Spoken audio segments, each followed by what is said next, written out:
Fala galera, beleza? Eu sou a Acir, petiana do PET Elétrica da UFJF e hoje a gente vai falar um pouquinho mais sobre os sensores de temperatura e umidade, o DHT11 e o DHT22.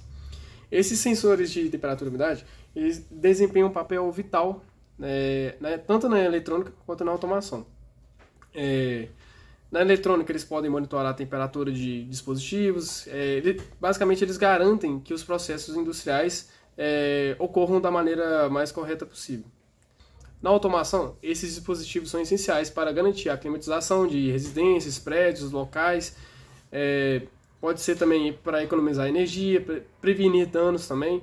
Então a gente já começa a perceber que esses sensores estão bastante presentes no nosso cotidiano, mesmo que a gente não perceba que eles estão lá. Em resumo, esses sensores são essenciais e cruciais para a segurança, efetividade e funcionamento adequado de uma variedade de dispositivos e sistemas em diferentes níveis. Dito isso, vamos aprofundar um pouco mais sobre o DHT11 e o DHT22, mostrar suas características, suas diferenças, sua composição e também mostrar um pouco das aplicações deles no dia a dia. O DHT11 possui algumas especificações, como a faixa de umidade ela é relativa entre 20% a 80%, a faixa de temperatura ela atua na faixa de 0 a 50 graus, a alimentação são necessárias de 3,5 volts a 5 volts, o tempo de resposta para ele enviar e entender a resposta que o computador ou o microcontrolador enviou para ele é de cerca de 2 segundos, e o consumo máximo de corrente é de cerca de 2,5 microamperes. Como vocês podem ver na imagem ao lado, a sua pinagem é definida como: temos o pino de VCC, que é o pino referente à tensão que ele vai receber, que pode ser de 3,5 volts a 5 volts. Temos o pino data, que é o pino responsável pela comunicação dos dados. Temos um terceiro pino que basicamente ele não tem função nenhuma, ele só está lá por padrão de fábrica. E temos o pino mais à direita, que é o GND, que popularmente a gente fala que é o terra. A comunicação dos dados no barramento serial é feito da seguinte forma. Ela é feita nos dois sentidos. O que isso quer dizer? Ela ocorre tanto do sensor para o microcontrolador, quanto do microcontrolador para o sensor.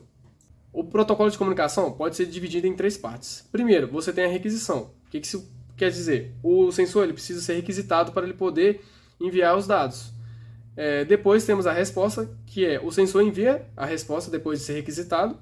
Aí pode ser para o microcontrolador em questão, que ele está atuando junto. E terceira, tem a leitura de dados, que após a resposta do sensor, os dados são enviados em 5 segmentos de 8 bits.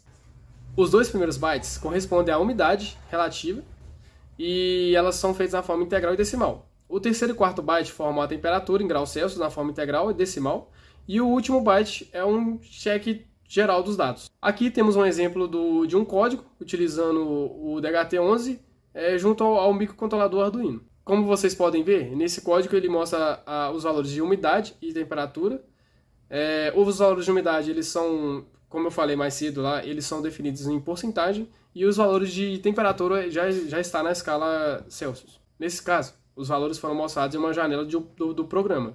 Porém, esses valores poderiam ser mostrados em qualquer outro dispositivo conectado a esse sensor. Poderia ser um visor LCD, poderia ser um celular, um smartphone qualquer, um tablet, um notebook, uma televisão. Então, podemos ver que esse sensor é bem versátil. Falamos um pouco sobre o DHT11, agora a gente vai falar um pouco sobre o seu irmão, ou o seu sucessor, como muitos falam. A gente vai falar um pouco agora sobre o DHT22. Eu falei que ele é o sucessor porque ele possui as mesmas funções do DHT11, porém com as suas características melhoradas. Então, por isso, muitos dizem que ele é seu sucessor. O DHT22 tem maior precisão e abrange uma maior faixa de valores, tanto na temperatura, tanto na umidade.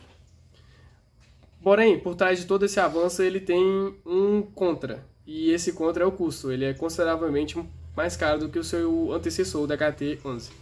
Como vocês podem ver na imagem ao lado, a pinagem é bem parecida com o DHT11, os pinos são definidos da mesma forma, então não tem tanta diferença assim. E para os curiosos, esse é o sensor aberto sem tampa, então agora vocês podem ver como ele é por dentro, já que vocês verem só a parte do plásticozinho assim, e as pinagens. Comparando os dois, podemos ver que o DHT22 tem uma diferença considerável em relação ao DHT11. Então, em alguns projetos mais específicos, muitos optam por usar o DHT22 porque ele tem uma maior escala, abrange uma maior escala de temperatura e de umidade. E aí podemos conectar o DHT22 da seguinte forma. Como vocês podem ver, a ligação é bem parecida, por sinal. Só tem uma pequena diferença que na ligação com o DHT22 precisamos colocar um resistor de pull-up. O que não é feito no DHT11 porque esse resistor já é embutido dentro do sensor. Essa é a pequena diferença que tem na montagem dos dois, mas no geral trabalham da mesma forma. Aqui do lado a gente tem um exemplo de um código do sensor DHT22. É bem parecido com o código do DHT11 e basicamente são as mesmas funções. Mostra o valor de temperatura e umidade. Falei muito sobre esses sensores, suas especificações, o seu uso e tal, mas a gente tem que falar agora sobre algumas aplicações, para vocês verem onde eles são utilizados no dia a dia. Por exemplo, podemos ver esses sensores sendo utilizados em câmaras frigoríficas, que monitoram a temperatura e isso é feito para evitar a deteriorização de alimentos perecíveis. Um outro exemplo não tão comum que podemos ver são a utilização desses sensores em galerias de arte.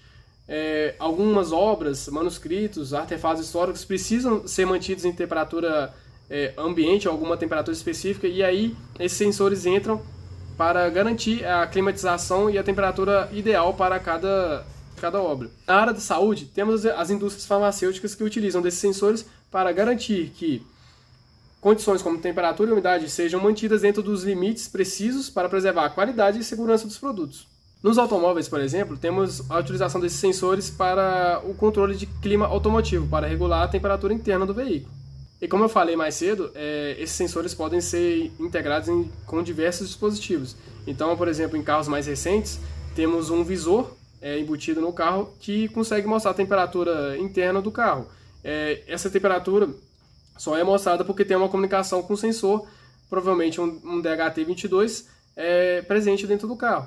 Temos também, por exemplo, geladeiras mais atuais, mais recentes, com uma tecnologia mais avançada, que mostra a temperatura num visor, no painel frontal da geladeira, e provavelmente essa geladeira pode ter um DHT22 lá atuando lá dentro dela. Então, galera, como eu mostrei no vídeo, a gente falou um pouco mais sobre o DHT11 e o DHT22, que são sensores de temperatura, e agora eu vou mostrar na prática um projeto do processo seletivo, da galera que está fazendo o trainee do PET Elétrica. E esse projeto nada mais que um sistema de irrigação inteligente e utiliza desse sensor do DHT11 para mostrar a temperatura e a umidade. Cheguei. O DHT11 é esse sensor azulzinho aqui. Aqui a gente os meninos colocaram um LCD para printar a informação tanto de temperatura como umidade. E aqui é todo o projeto funcionando e o código rolando. Então, como vocês podem ver, é um sensor simples de ser utilizado e tem diversas aplicações. No caso aqui, os meninos do trainee estão aplicando para esse projeto de automação. Hoje é isso, falamos bastante sobre esses dispositivos pequenos, mas que possuem uma grande importância no nosso dia a dia e muitas vezes a gente nem percebe, né? A gente falou um pouco sobre o seu uso, suas especificações, aplicações e particularmente eu acho bastante interessante esses sensores, né? Porque a gente utiliza bastante aqui no PET, temos alguns projetos que a gente utiliza desses sensores e acho que tanto eu como os outros petianos também, quando entram em contato com esses sensores, aprendem bastante, porque apesar de eles serem pequenos, eles possuem uma grande importância, então tem diversas aplicações.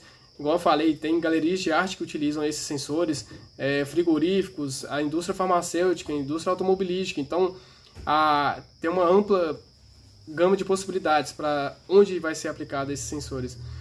Então é isso, agradeço a companhia de todos até aqui, espero que vocês tenham gostado, deixe seu like, compartilhem, se inscrevam no canal e até a próxima, valeu!